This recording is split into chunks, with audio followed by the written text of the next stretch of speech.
हम पढ़ रहे हैं क्लास 11 मैथमेटिक्स का चैप्टर नंबर 2 संबंध व फलन, जिसके अब तक अपन ने टोटल 16 भाग बच्चों ढंग से पढ़ लिए। ठीक है, इन 16 भागों में बच्चों अपन ने अब तक क्या पढ़ा, संबंध के बारे में पूरा पढ़ लिया, फलन के बारे में ढंग से पढ़ लिया, फलन के कॉन्सेप्ट हमने पढ़ लिए सारे बच्चों, फलन और उनके ग्राफ जो कि बहुत इंपॉर्टेंट था पोर्शन, जो हमने जस्ट लास्ट वाले वीडियो में पढ़ा ना। आशा करता हूँ आपको ढंग से समझ आया होगा। जैसा कि मैंने तुम्हें समझाया था, आपको 2.3 एक्सरसाइज हल करने से पहले या इसके वीडियो देखने से पहले आपको उसको हल करना है, उसको ट्राई करना है ना। तो ट्राई तुमने कर लिया होगा, सारे क्वेश्चन तुम्हारे से हो भी गए होंगे। फिर भी किसी क्वेश्चन में कोई संदेह या कोई दर्द रह गया हो तो अभी अपन खत्म कर लेते हैं। एक एक क्वेश्चन को ध्यान से देखना बच्चों। प्रश्न नंबर 1 क्या कह रहा है, निम्नलिखित संबंधों में कौन से फलन हैं। ये तो अपन ने पहले ही कर लिया। इस तरह के क्वेश्चन तो मतलब पता करना है ना कौन से फलन है, कारण का उल्लेख कीजिए, यदि संबंध एक फलन है तो उसका परिसर भी निर्धारित कीजिए। ठीक है, हम तो प्रांत परिसर सब निकाल लेते हैं, ध्यान से देखो। अच्छा, मैंने क्या समझाया था इसके लिए, क्रमित युग्म के प्रथम घटक का केवल और केवल एक और केवल एक प्रतिबिंब होना चाहिए, यानी कि प्रथम घटक के अवयवों का प्रतिबिंब अद्वितीय होगा तो ही फलन है, अदरवाइज नहीं है। ये हमने पहले पढ़ लिया। तो देखो, क्या प्रथम घटक कोई दो बार आ रहा है क्या, 2 का 1 से, 5 का 1 से, 8 का 1 से, 11 का 1 से, 14 का 17 का 1 से। इसका मतलब हम क्या कह सकते हैं बच्चों कि ये एक फलन है। हम क्या बोलेंगे, पहला मैं लिख के देता हूं ना, प्रथम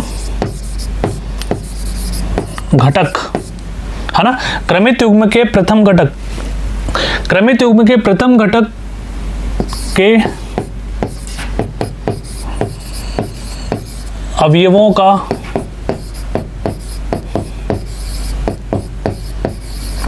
प्रतिबिंब, प्रत्येक अवयव का प्रतिबिंब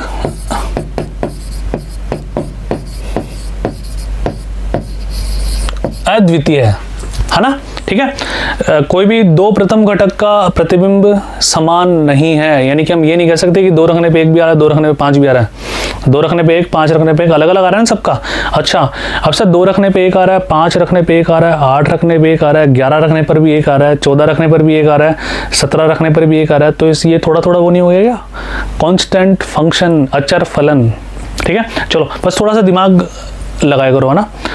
अच्छा, अब इसमें क्या बोलना चाह रहा है, फलन तो है, हमने कारण बता दिया, कारण तुम लिख देना आराम से। यदि संबंध एक फलन है तो उसका परिसर भी ज्ञात कीजिए। तो प्रांत, पहले अपन प्रांत निकाल लेते हैं। प्रांत प्रथम घटक के अवयवों का समुच्चय 2, 5, 8, 11, 14 और 17। ठीक है, परिसर एक ही बार लिखेंगे, एक कल समुच्चय, सिंगलेटन सेट। ठीक है, इसके दूसरे पे चलते हैं, फटाफट से आ जाओ। अच्छा, इसमें देखो 2 का 1 से, 4 का 2 से, अरे देखो इधर देखो, मेरी तरफ देखने की आवश्यकता नहीं। यहाँ पे देखो 6 का 3, 8 का 4, 10 का 5, 12 का 6, 14 का 6।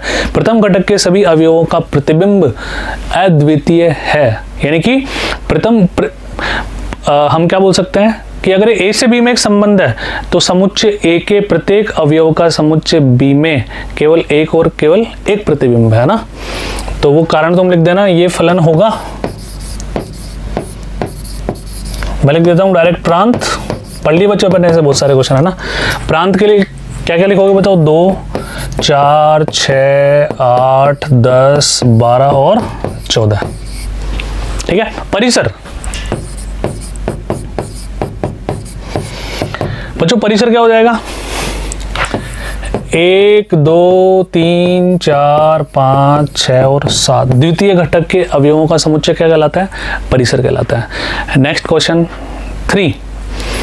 अच्छा देखो, 1 का 3 से भी और 1 का 5 से भी, यानी कि बोल रहा है कि 1 और यहाँ पे 3 और 5, 1 रखने पे 3 भी आ रहा है, 5 भी आ रहा है, तो बिल्कुल गलत है, ऐसा तो हो ही नहीं सकता, है ना। तो हम क्या बोल देंगे, क्रमित युग्म में प्रथम घटक के अवयवों का प्रथम अवयव 1 का प्रतिबिंब 3 भी है और 1 का प्रतिबिंब 5 भी है, अद्वितीय नहीं है।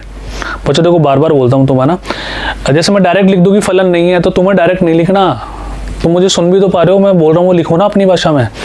और एग्जामिनर को बेवकूफ़ मानना है तुम्हारे को, हालांकि बेवकूफ़ नहीं है, बार बार बोलता हूँ तुम्हें, कोई बेवकूफ़ मत समझ लेना, उनको तो बहुत ज्ञान होता है, बट उनको इससे मतलब नहीं कि आपने डायरेक्ट लिख दिया ना फलन नहीं है, आपने मन में ही सोच लिया आपने मन में बोल लिया कि अवयवों का प्रतिबिंब साहब 1 3 से भी कनेक्टेड है, 5 से भी कनेक्टेड है, तो उसको कैसे पता लगेगा? उसको तो बताना पड़ेगा ना लिख के। चूंकि हम देख पा रहे हैं क्रमित युग्म के प्रथम अवयव 1 का प्रतिबिंब 3 है और 1 का प्रतिबिंब भी 5 है, अतः अद्वितीय नहीं है। अतः हम कह सकते हैं दिया गया संबंध एक फलन नहीं है। ऐसे पूरा माहौल बना के लिखो, मजा आ जाएगा। ठीक है, अच्छा अब फलन नहीं है तो परिसर कहाँ से निकाले? फिर जरूरत नहीं कुछ निकालने की। ठीक है, तो समझ में आ गया, बहुत आसान है। ठीक है, तो बच्चों इस वीडियो को पॉज करो, पहला प्रश्न दोबारा गृह कार्य में करो। मिलते हैं अगले वीडियो में अगले प्रश्न के साथ, लेकिन पहले ट्राई कर लेना। थैंक यू सो मच, जुड़े रहिए ई विद्या से। Bye bye.